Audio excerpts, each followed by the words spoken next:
धन्यवाद माननीय सदस्य श्री बेहनन जी। Thank you, Madam. Sir, Madam, I stand before you today with immense satisfaction to participate in the discussion regarding the demands of fisheries and animal husbandry. This budget session has seen extensive deliberations on various critical sectors, including railway, education, health, which undeniably hold significant administrative priorities. However, I wish to draw your attention to the pivotal role of the fisheries and animal husbandry in the sustenance of and well-being humankind. The protein essential of human growth is predominantly derived from fish and milk.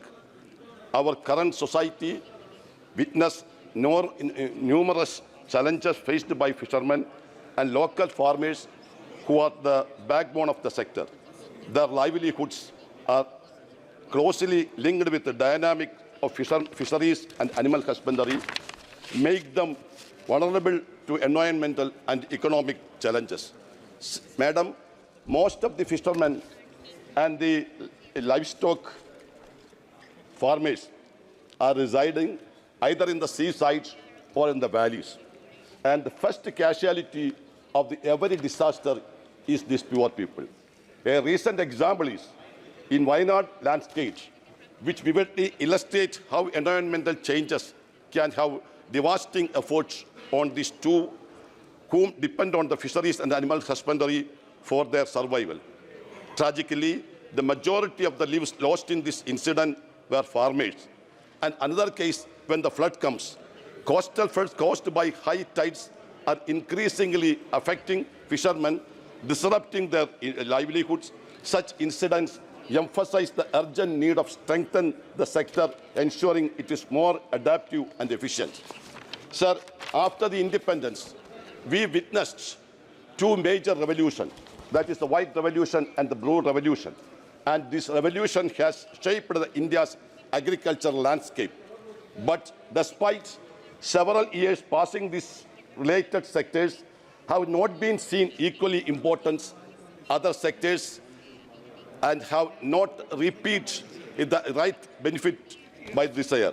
Sir, India has total of 7,516 kilometers of coastline, including 2,094 kilometers of inland territories and 5,422 kilometers of mainland coastline.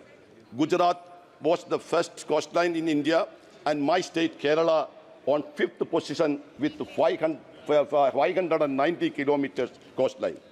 Fisheries and aquaculture continues to be important source of food, nutrition, income and livelihood of millions. The fisheries sector significantly contribute the national economy with a share of total gross value added GVA at cost prices for 2021 to 22 estimated at up to 1,48 crores, making up to 1.07% of the national GVA and 6.86% of the agriculture GVA. India, the second largest producer of globally, accounts for 8.92% global production of the total fishing area. But the budget 2024 and 25 provisioned only rupees 2,660 crore for various centrally sponsored schemes and other infrastructure development of the Department of Fisheries. Sir, yet adequate discourse on the rights and well-being of the fishermen is often undermined. So today, my intention to bring your immediate attention on this matter. The farmer community has the closest association with our seas, and their livelihood is deeply intertwined with waters. The 2016 marine fisheries census accounts for a total population of 3.77 million fishermen in India and a total of 3,477 marine fishing villages. Madam, India's per capita fish consumption has reached 8.9 kilogram in 2021 from 4.9 kilogram 2005, with the fish-eating population increasing their consumption by 66%, from 7.3 kilogram to 12.33 kilogram. Fish has become an important source of protein for the people of India. But have we really account and acknowledge the contribution of the fishermen? Sir, madam, the fishermen of the country face strong challenges. The fishermen of the country is the most backward section of the country. Their livelihood is essential, and fish they catch highly perishable goods, rendering them with minimum short-term financial returns only. The unsustainable remuneration cost their bargaining power to low and lives in condition upon several external factors. The stress they endure similar to Titan loan, ever present and overcoming. Sir, the other factor is the health. Their health is another tragic concern. The average life expectancy of fishermen is just 55 years, compared to the average of India's is 70.8 years.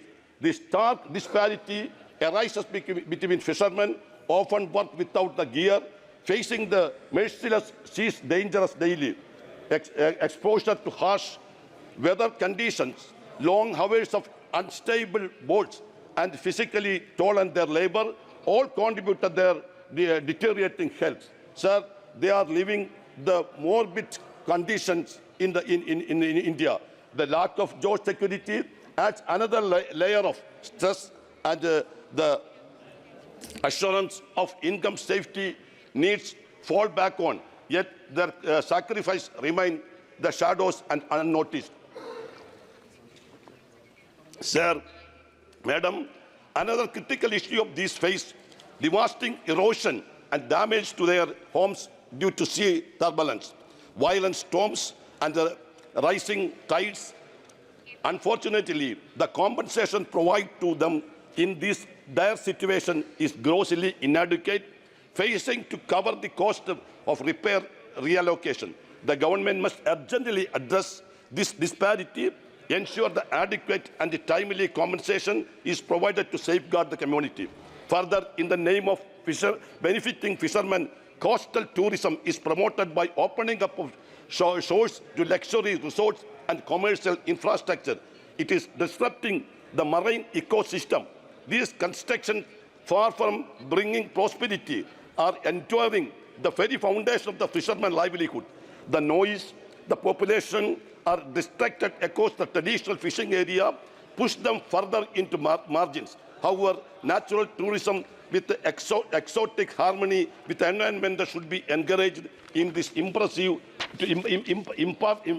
imperative that we protect our shores from the aggression of incentive tourism-related construction, ensuring that the true beneficiaries are the fishermen and not the tourism industry.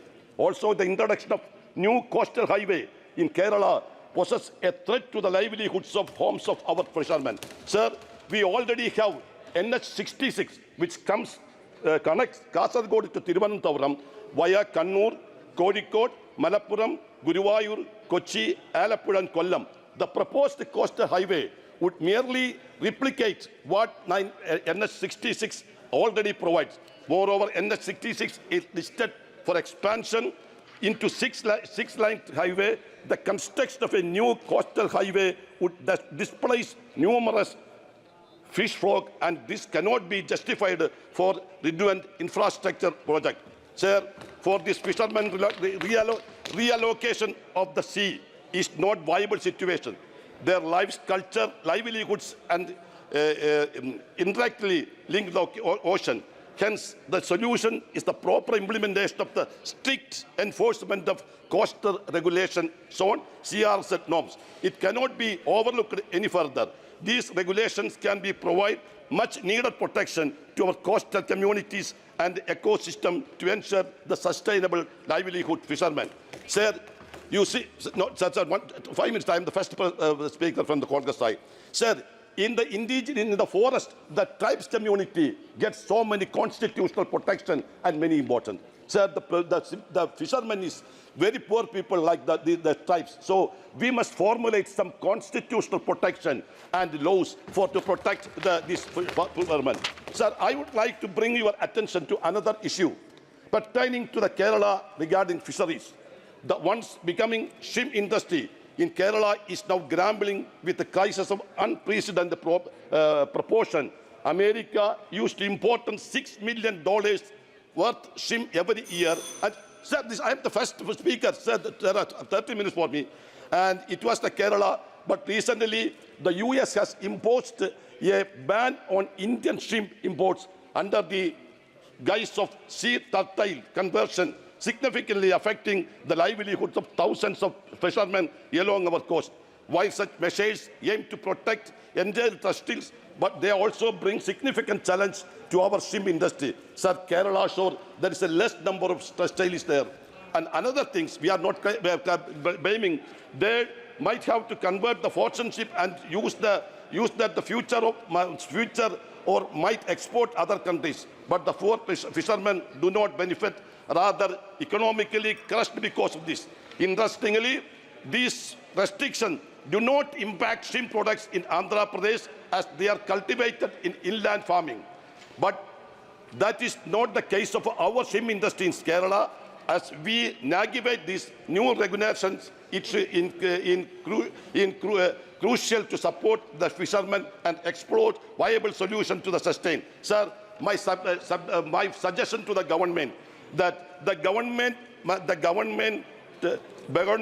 the synonymous with the land reforms and acquiring reforms has to be implemented for the traditional fishermen in the country, whereby the inshore area of the sea may the fishermen may rescued from all the. Sir, another demand for this the livestock. Sir, in the livestock also, India possesses extensive livestock and poultry resources. Sir, India remains the world's largest milk producer, with milk production reaching 209.6 million tons.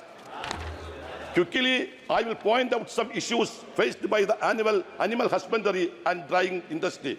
The White Revolution, introduced by former Prime Minister Indira Gandhi, was a transformative initiative and reshaped India's dairy industry. Amul, for example, is a shining beacon on the revolution. Amul has become synonymous with the milk and dairy products across the nation. However, despite of this remarkable success, the processing of milk byproducts in India remains utterly inadequate. Even though India is the biggest milk producer, we didn't have the productivity is very low. We compared it to the Switzerland and other countries. There the productivity is high and they can start some byproducts of this milk. Sir, another things, while countries, sir, 1 minute, sir. While countries worldwide have advanced beyond traditional offering like ice cream and pedas, creating diverse array of innovative dairy products, India lags behind. Nations have to develop extensive ranges of dairy products and specialized health-oriented options and cater evolving consumer preference. Sir, I would like to one minute, sir. I would like to conclude my speech by noting more issue. Many worship cow as a god, yet they often fail to provide these animals with the best health and child facilities. The hypocrisy highlights a border use, reverses with the responsibility, benefits no one. I urge the government to sincerely look into this matter. Same nation, sir, therefore, it is important that the budget provides substantial provisions to enhance the life of the individual who really fisheries and animal husbandry. Regretfully, it is with heavy heart and that I must express my disappointment that the current budget falls short in addressing these crucial needs.